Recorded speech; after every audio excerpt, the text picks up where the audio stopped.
Good morning. Our topic is all about measuring time using a 12-hour and a 24-hour clock. So, familiar ba kayo sa 12-hour and 24-hour clock? So, what is a 12-hour and 24-hour clock? Notice that AM and PM are placed at the end to denote whether the time is in the morning or afternoon. They have abbreviations when the 12-hour clock is used. So, pag kami nakita kayong AM at PM, iyon ay 12-hour clock. Gumagamit sila ng word na AM at PM. So, what do you mean by AM and PM? So, AM stands for the Latin word ante meridiem. So, ito ay Latin word na ante meridiem. Means this time is after 12 midnight and before 12 noon. So, nag-uumpisa ang AM sa 12-hour clock ng 12:01 AM at natatapos ng 11:59 AM. So, ano naman yung post-meridiem o PM? So, Latin word pa rin to galing. It means this time is after 12 noon and before 12 midnight. So, 12:01 PM ang simula niya at natatapos ng 11:59 PM. So, yun ang PM. Meanwhile, the 24-hour clock, oftentimes called as military clock, since soldiers are the ones mostly use it, does not require AM and PM to be written after the time, as it starts at 0000 hours, which is 12 midnight, then back to 0000 after 2359, or sa 12-hour clock, yun ay 11:59 PM. Instead, H or hours is placed at the end to indicate the use of the 24-hour clock format. Sa pagka 24-hour clock, hindi tayo gumagamit ng AM o PM. So, ang isa pang tawag sa 24-hour clock ay military time or military clock. Kasi nga ang gumagamit nito ay yung mga sundalo. The table below shows the correspondence between 12-hour clock. Yung unang column ng table, ito yung 12-hour clock. Yung second column natin, yung katumbas niya sa 24-hour clock.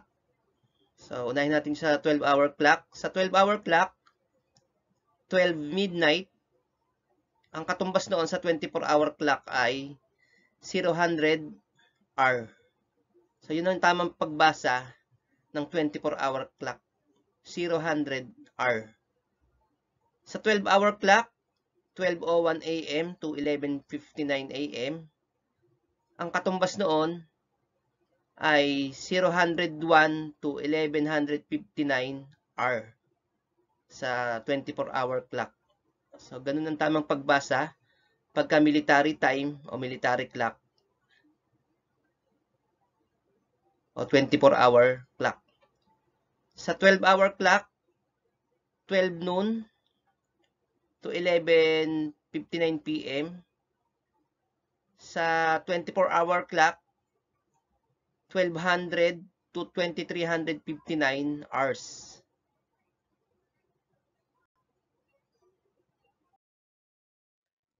Learning Task 1.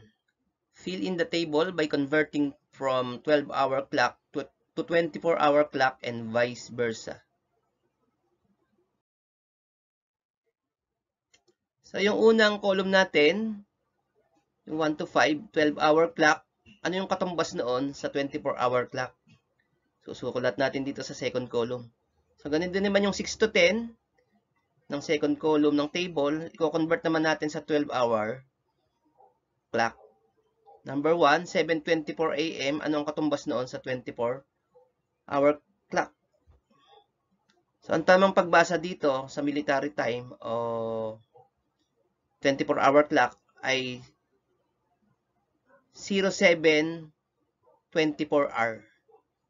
O, pwede rin naman nating basahin na 07:24 hour. So, yun ang tamang pagbasa ng military time. Number 2, 3:35 a.m. Ano ang katumbas noon sa 24-hour clock? So, ang tamang pagbasa dito ay 0335R or 0335R. So, tignan lang natin mabuti dapat pag military time o 24-hour clock, 4 digits yung oras natin. So, dapat may 0 sa unahan yung 3 para maging 4 digits. 3, 6:57 a.m. Ano ang katumbas noon sa 24-hour clock? So, yun ay 0657R. Pwede rin naman nating basahin 0657R. So, again, dapat may 0 sa unahan. Kasi pag military time o 24-hour clock, 4 digits yung time natin.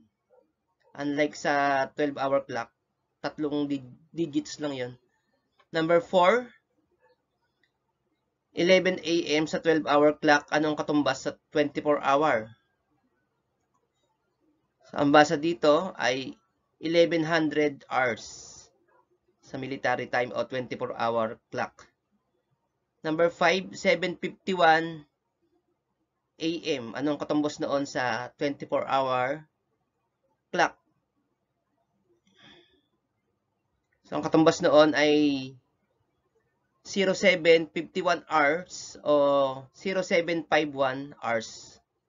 So, dako naman tayo sa 24-hour clock. I-convert natin sa 12-hour clock. Number 6, 1200 hours. Anong katumbas noon sa 12-hour clock? So, ang katumbas noon ay 12 noon. Kasi kung ito ay 12 midnight, dapat 000 hours. Number 7, 2245 hours. Ano ang katumbas noon sa 12-hour clock?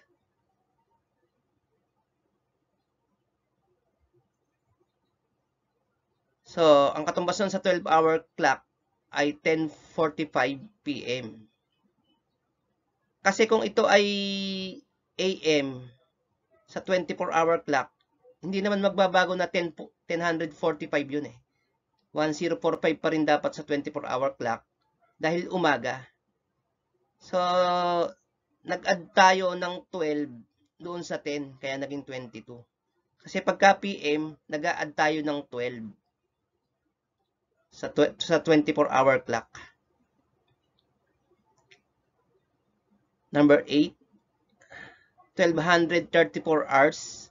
Ano ang katumbas noon sa 12-hour clock? Iyon ay 12:34 p.m. Kasi kung AM ito, hindi yun 12 yung kanyang oras. 00 yun. 0034 kung sa military time. Number 9, 2350 hours. Ano ang katumbas sa 12-hour clock?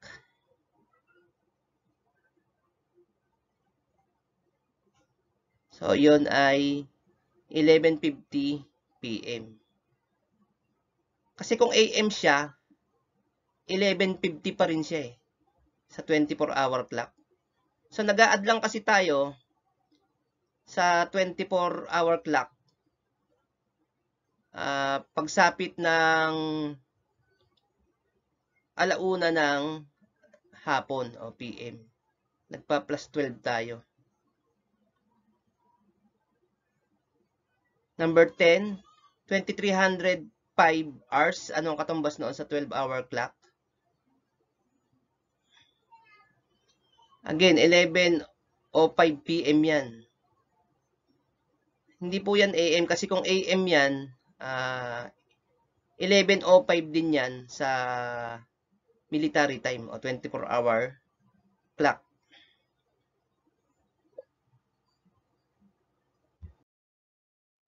Learning task 2. Identify the time being asked. So, yung first column natin, ito yung mga given. So, ano yung sa 12-hour clock and ano din yun sa 24-hour clock. Number 1, half past midnight. So, pag sinabi natin half hour, ang ibig sabihin nun, kalahating oras.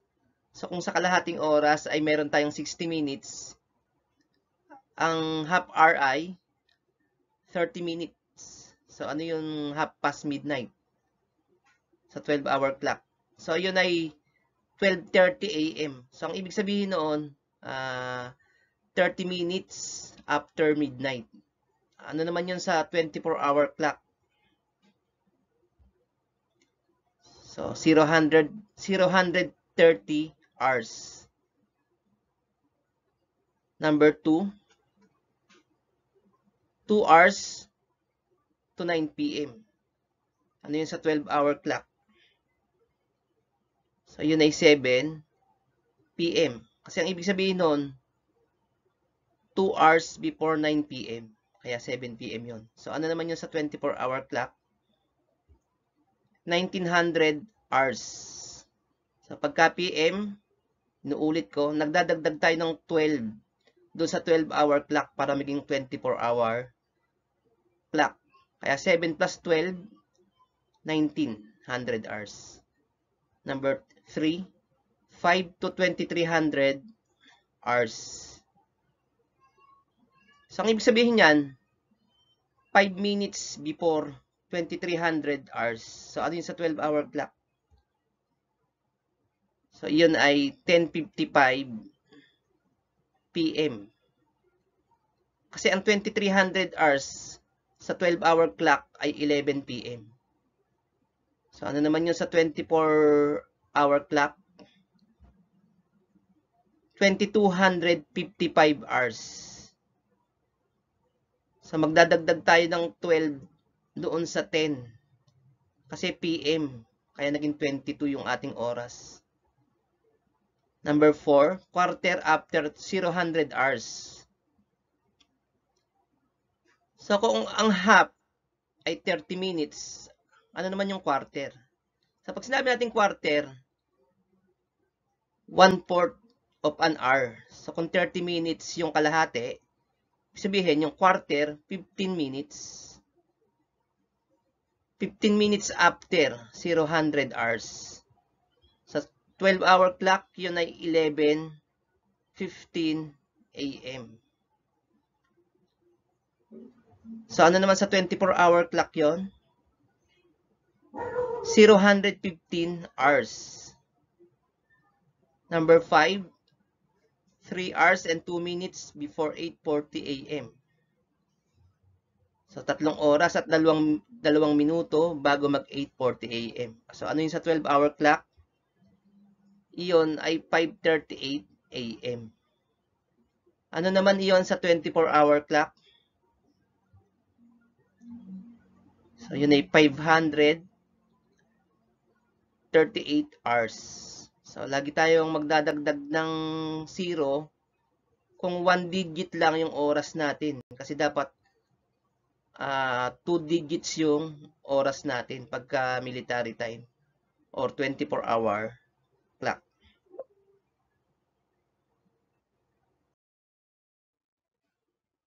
Keep in mind, to convert 12-hour to 24-hour clock, if time is AM, keep the hour the same with the exception of 12 AM, which will be 00.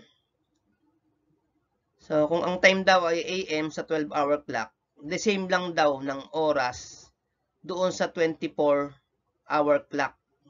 Pwera lang yung 12 AM sa 12-hour clock kasi sa 24-hour clock, iyon ay 00. If time is PM, add 12 to the hour with the exception of 12 PM which will be 12. Kung PM naman daw sa 12-hour clock, mag-a-add tayo ng 12 pag PM. Pera lang yung 12 PM. Kasi 12 din yun sa 24-hour clock. To convert 24-hour clock to 12-hour clock, if the number of hours two first digit is between 0 and 12, the hour will be the same, with the exception that 0 will be 12 a.m. and 12 will be 12 p.m. So, sa pagko-convert naman ng 24 hours sa 12-hour clock, kung ang oras daw ay 0 hanggang 12, parehas lang daw yun ng oras sa 12-hour clock. Puwera lang yung 0 na sa 12-hour clock, 12 a.m. o 12 a.m. yun or midnight. And 12 noon. Kasi 12 pa rin yun sa 24-hour clock. If the number of hours is greater than 12, subtract 12 from it and you will get PM.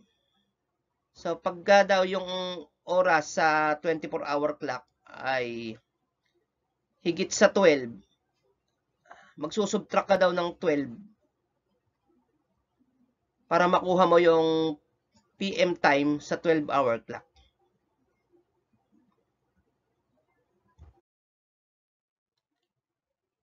So, ito yung oras sa Pilipinas at yung mga katumbas na oras sa ibang bansa. So, halimbawa,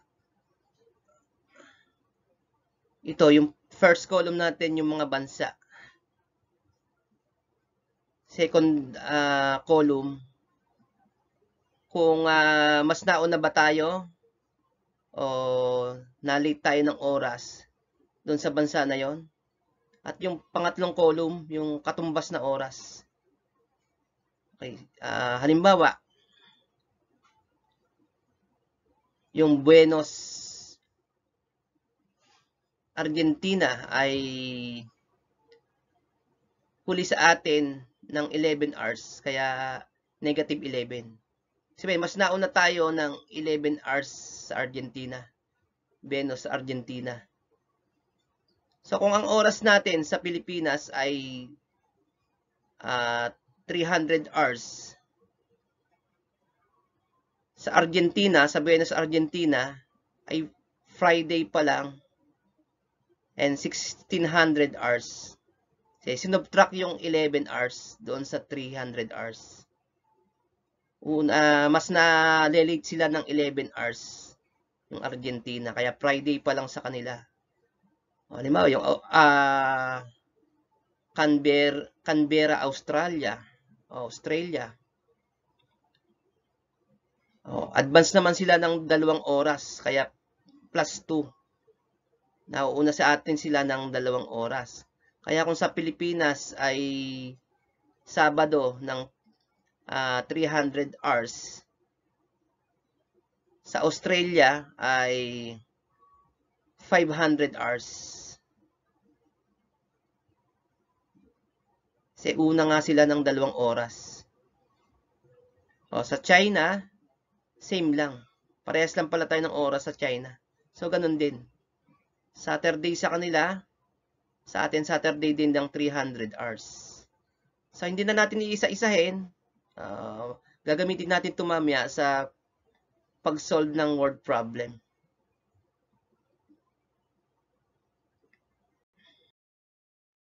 Learning task 3. Solve the given problems.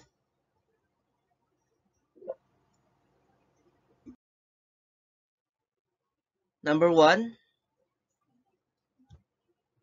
A train is leaving Divisoria on Monday late afternoon and is supposed to arrive in Naga at 10:33 a.m. on Tuesday. If the estimated journey time is 10 hours and 20 minutes, at what time should the train leave Divisoria? Express your answer both in 12-hour and 24-hour clock formats. So, ang train daw ay aalis sa Divisoria ng Lunes. At suppose na dumating sa Naga ng 10:33 a.m. ng Martes. Kung ang tagal daw ng biyahe ay 10 hours and 20 minutes, anong oras daw dapat umalis yung tren sa Divisoria? So, express your answer in 12-hour and 24-hour clock formats. So, sa 12-hour clock muna tayo. So, sa 12-hour clock, aalis siya yung trend ng 12:13 a.m. So, paano natin nakuha yung 12:13 a.m.? Sinubtract lang natin yung 10 hours and 20 minutes sa 10:33 a.m. Kaya, kailangan makaalis ang trend ng 12:13 a.m. ng madaling araw ng Tuesday. Tuesday na ito aalis ng 12:13 a.m. So, ano yung 12:13 a.m. sa 24-hour clock? Yun ay 013 hours sa 24-hour clock. Number 2, Elijah plans to visit aunt who lives in the town next to theirs. He leaves their town at 9:30 a.m. Monday. The journey takes 2 hours and 20 minutes. At what time and day will Elijah see his aunt? So, si Elijah daw ay bibisita sa kanyang aunt. Umalis siya ng 9:30 a.m. noong Monday. At ang tagal ng biyahe ay 2 hours and 20 minutes. Anong oras at araw daw magkikita si Elijah at ng kanyang aunt? So, ano yun sa 12-hour clock? So, sa 12-hour clock, yun ay 11:50 a.m. Monday pa rin. So, i-add lang natin yung 2 hours at 20 minutes sa 9:30 a.m. So, umalis kasi siya ng ganong oras eh. Ang tagal ng biyahe, o ang haba ng biyahe ay 2 hours at 20 minutes. I-add lang natin. Ang lalabas na sagot ay 11:50 a.m. sa 12-hour clock. Ano naman to sa 24-hour clock? Yun ay 1150 hours sa 24-hour clock. Monday. 3. Clarice is an online math teacher in the Philippines and her students are in Canberra, Australia.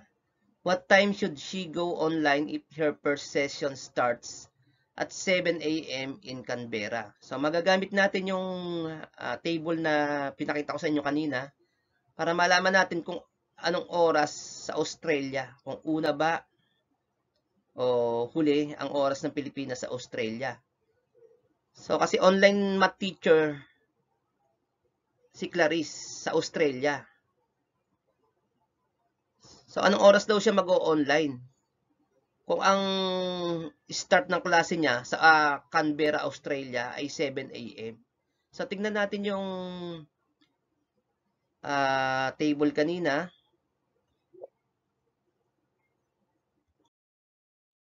So, ito yon. Tingnan natin kung una o huli ba yung oras ng Canberra, Australia.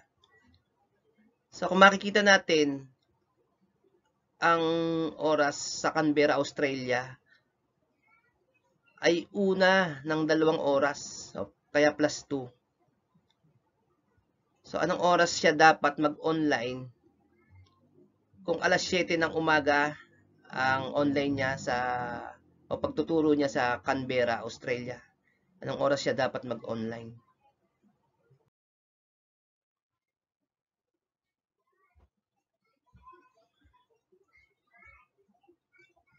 So, mag-online siya ng 5 a.m. Kasi ang 5 a.m. sa Pilipinas ay 7 a.m. sa Canberra, Australia. Kasi nga, una sila ng 2 oras. Maaga siyang gigising, alas 5 ng umaga. Sa 12-hour clock. Ano kaya to sa 24-hour clock? Sa 24-hour clock ay 500 hours.